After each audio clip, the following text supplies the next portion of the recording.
Have you ever wondered what happens when power knows no limits? When a single person can turn an entire kingdom into hell with just a flick of their hand? Welcome to Historical Owl, where history isn't merely the past, it's a living lesson in power and cruelty. In this video, we'll explore the top 5 kings notorious for their brutality and tyranny, the ones who left the darkest marks on history. Join us to see how sheer cruelty has shaped our past. And remember, every story here is a valuable warning.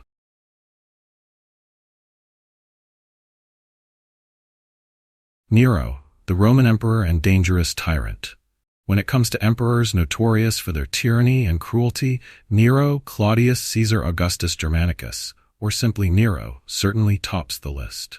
Ruling Rome from 54 to 68 AD, he remains one of history's most controversial figures.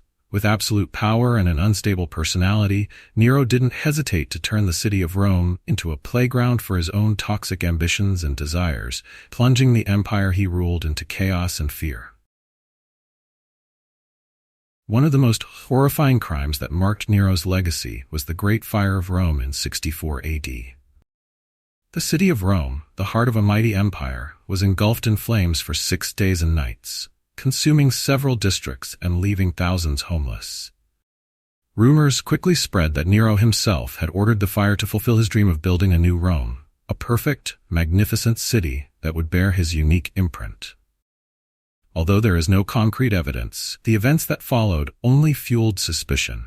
Nero swiftly began construction on a lavish palace known as the Domus Aurea, or Golden House, on the ruins of neighborhoods devastated by the fire. What's telling is that during this crisis, Nero showed no sympathy for the people suffering in the aftermath of the catastrophe. Instead, he threw extravagant parties and continued his life of excess as if nothing had happened. His actions not only enraged the public, but also instilled deep fear. It was said that Nero even took pleasure in the sight of the city ablaze, allegedly standing atop his palace, watching Rome burn while playing the lyre, a haunting image of madness and brutality. Nero didn't stop at burning the city. He was also infamous for his cruelty toward his own family. This Roman emperor ordered the killing of his own mother, Agrippina the Younger, who had helped him ascend to the throne. Initially, she shaped Nero's personality and power, but when she began to obstruct his plans, Nero had her murdered without hesitation. Agrippina's death was a clear indication of how power had utterly transformed Nero, turning him into someone who wouldn't hesitate to destroy even those closest to him. This act not only displayed his brutality but also highlighted his unstable mind and belief that power allowed him to rise above all moral codes. Beyond his mother, Nero also killed his stepbrother Britannicus, his wife Octavia, and numerous high-ranking officials within his court, suspecting them of conspiring against him. Nero's absolute power made him uncontrollable, and with his erratic personality, he could transform from a benefactor to a destroyer in an instant. The consequences of Nero's cruel and reckless actions extended far beyond the palace, affecting the entire Roman Empire. He was despised by the public, and even the aristocrats and officials in his court gradually turned against him. Nero's lavish lifestyle, moral corruption, and unstable mind led Rome into both economic and social crisis. Romans, once proud of their empire's might and stability, now lived in fear of their ruler's brutality and unpredictability. The resentment of the Roman people and nobility eventually boiled over. After losing the support of the military, Nero had no choice but to flee, and ultimately took his own life in 68 AD. Nero's death marked the end of a chaotic era and the beginning of a prolonged power struggle that plunged the empire into serious turmoil. While later emperors attempted to rebuild Rome's reputation, the shadow of Nero's legacy continued to haunt Roman history. The story of Nero is a clear testament that absolute power is not only easily abused, but can also destroy those who wield it. Nero demonstrated that when power goes unchecked and morality is abandoned, the resulting horrors affect not only the individual, but also an entire empire. From setting Rome ablaze to murdering his own family and oppressing the people, Nero crafted the image of a tyrant that future rulers would strive to avoid at all costs.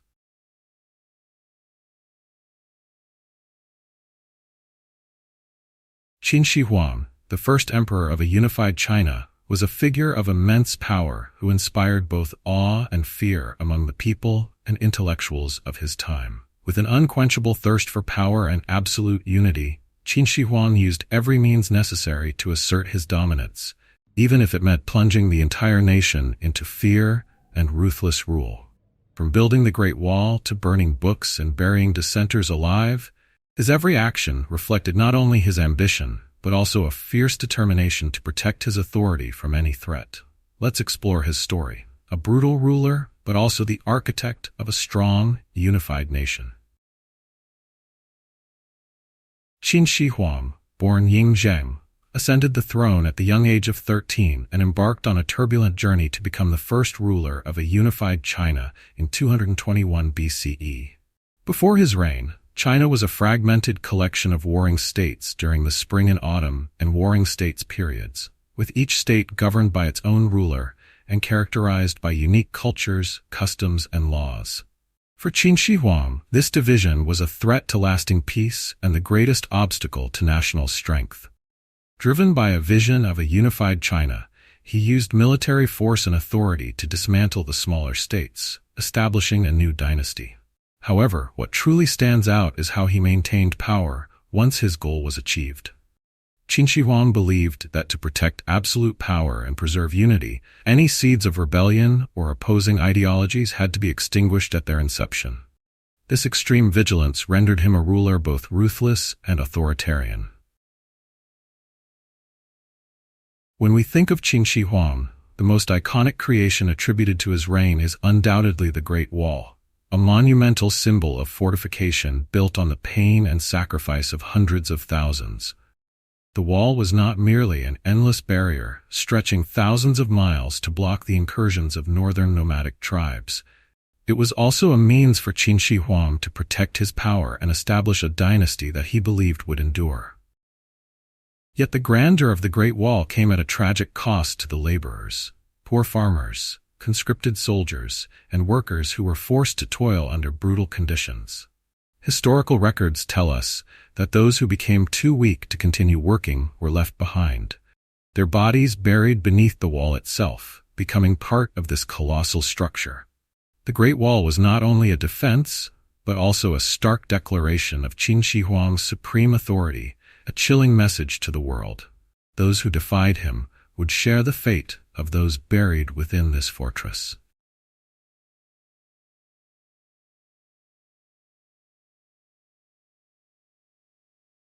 Book burning and the burial of scholars, a purge of knowledge. If the Great Wall symbolizes physical violence, then the policy of book burning and burying scholars represents a profound assault on intellectual freedom. Qin Shi Huang harbored a deep fear that dissenting thoughts could lead to division and disobedience. For him, only one ideology was permitted to exist, the one imposed by the Qin dynasty. Scholars, Confucians, and texts from various schools of thought were seen as direct threats to the ideology he sought to enforce.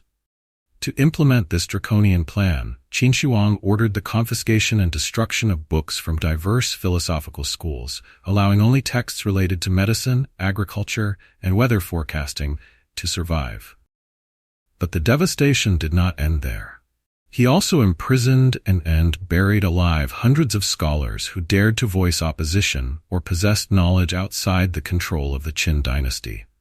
This ruthless act not only instilled terror in society but also inflicted severe damage on Chinese culture, as countless invaluable insights and wisdom were consumed by the flames of hatred. The legacy of this intellectual purge has left a lasting scar on the historical consciousness of China, illustrating the dangers of unchecked power and the lengths to which a ruler might go to suppress dissent and maintain control.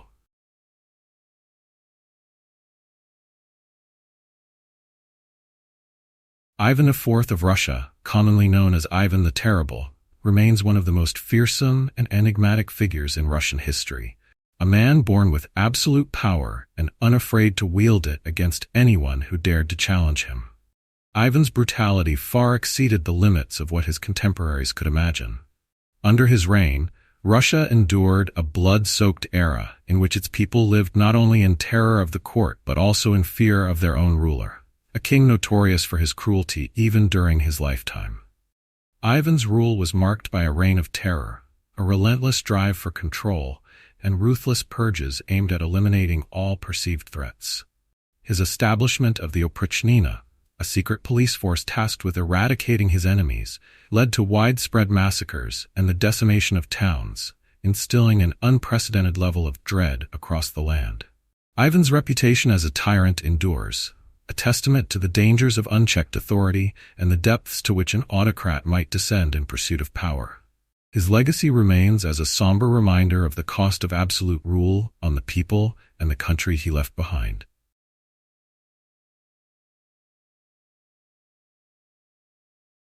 The brutality of power. Ivan the Terrible was a king with a deeply suspicious nature, at times bordering on paranoia. Having endured a tragic childhood, losing his father early and witnessing the murder of his mother, Ivan grew up in an environment steeped in the intrigue, betrayal, and ambitions of the nobility. These dark experiences shaped a ruler who trusted no one. After officially taking power, Ivan began his reign with a series of brutal purges, targeting anyone he suspected of posing a threat to his throne. Ivan established a secret army known as the oprichnina, a group of loyal henchmen tasked with ruthlessly suppressing and terrorizing anyone in the king's sights. Acting much like a notorious assassination squad, they wielded absolute power to torture, plunder, and eradicate entire families of those considered rivals. Through the oprichnina, Ivan kept all of Russia in a state of extreme fear. Both commoners and nobility were haunted by Ivan's cruelty, with none daring to confront him directly. One of the most infamous events of Ivan's reign was the massacre at the city of Novgorod in 1570. Ivan believed Novgorod was plotting betrayal and aiming to secede to join Poland. To prevent this, he ordered a bloody purge in the city. Citizens were captured, tortured, and killed mercilessly. Thousands, including women, children, and the elderly, were slaughtered by the oprichnina in a merciless act of retribution. This gruesome scene not only displayed Ivan's cruelty, but also underscored the profound moral decline of the Tsar himself. Ivan the Terrible's brutality had roots in a deeply troubled adolescence, but it was also heavily influenced by a growing paranoia. He constantly feared plots against him, convinced that the nobility was secretly conspiring to overthrow him. This belief led him to see absolute power as the only means of securing his throne. Ironically, it was Ivan's own suspicion and repressive actions that made these fears a reality. His brutal oppression not only alienated the people, but also created a fractured and destabilized Russia. Ivan's fiery and unpredictable nature was also evident in acts that could today be seen as domestic violence. One of the most tragic events was when Ivan, in an uncontrolled fit of rage, struck and killed his own son, Tsarevich Ivan Ivanovich. This event marked a turning point in Ivan's life, as he lost his only worthy heir, creating a massive power void in the court. Russia was thrust into a prolonged succession crisis, leaving the country in a vulnerable position that its enemies were eager to exploit.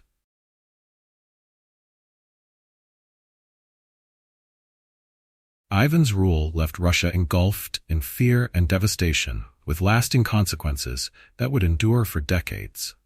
Russia's economy was drained by constant warfare and the violent crackdowns of the oprichnina. Additionally, his punishment and exploitation of the nobility weakened the country's administrative capabilities, causing Russia to lag behind other European nations. Ivan not only weakened the state but also triggered a series of political crises that persisted long after his death. The legacy Ivan left behind is not only one of destruction and ruin.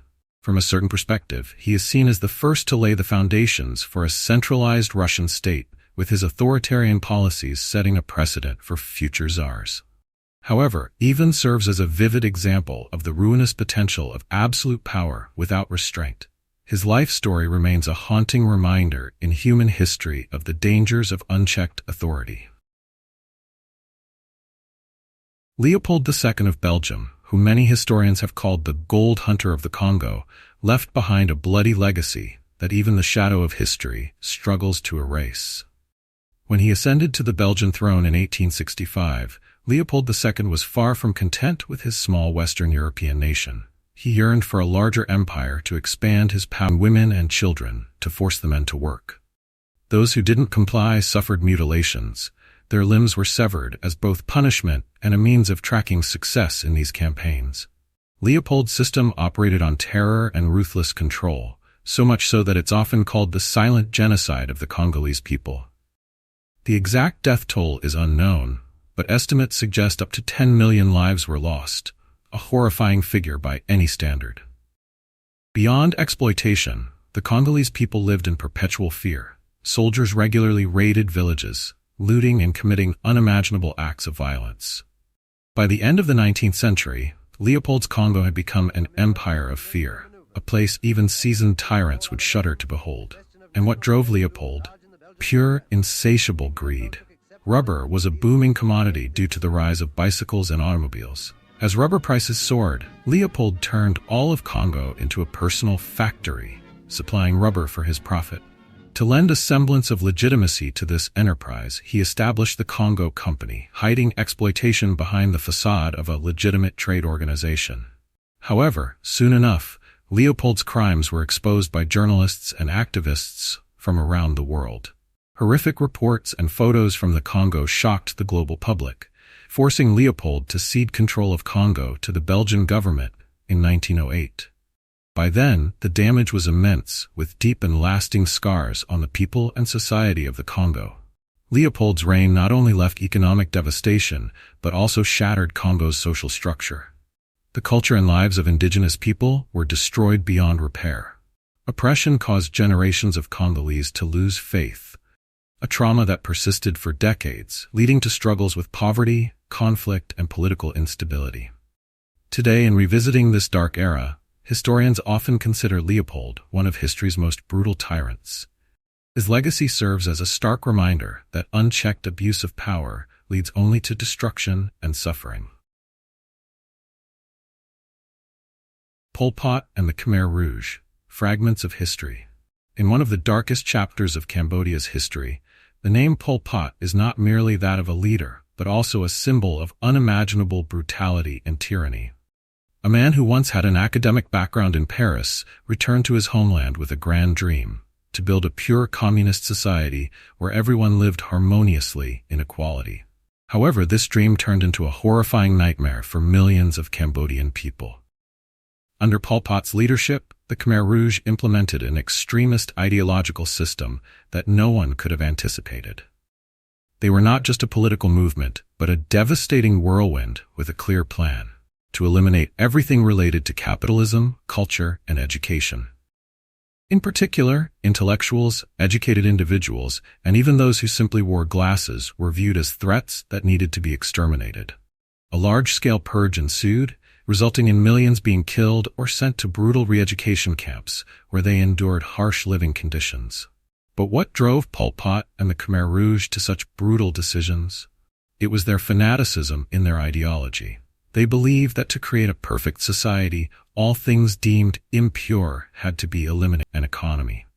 Cambodia fell into chaos, where not only cities became desolate, but also an entire generation was lost. Lives were destroyed, families shattered, potential to destroy them. When given too much power, individuals often fall into the trap of ambition, degenerating into brutal and tyrannical figures. Remember, history has shown that those in power who are not held accountable will turn kingdoms into hell on earth. In this context, the importance of human rights becomes more pronounced than ever. Protecting human rights is not only a moral obligation, but also a necessary shield to prevent the recurrence of past tragedies. If we do not stand up against human rights violations, the painful scars of history may once again knock at our door. And finally, in a world rife with signs of dictatorship, vigilance is essential. We need to be like vigilant owls, always observing and fighting to protect democratic values. Because if we don't, the specter of the past will continue to haunt the future.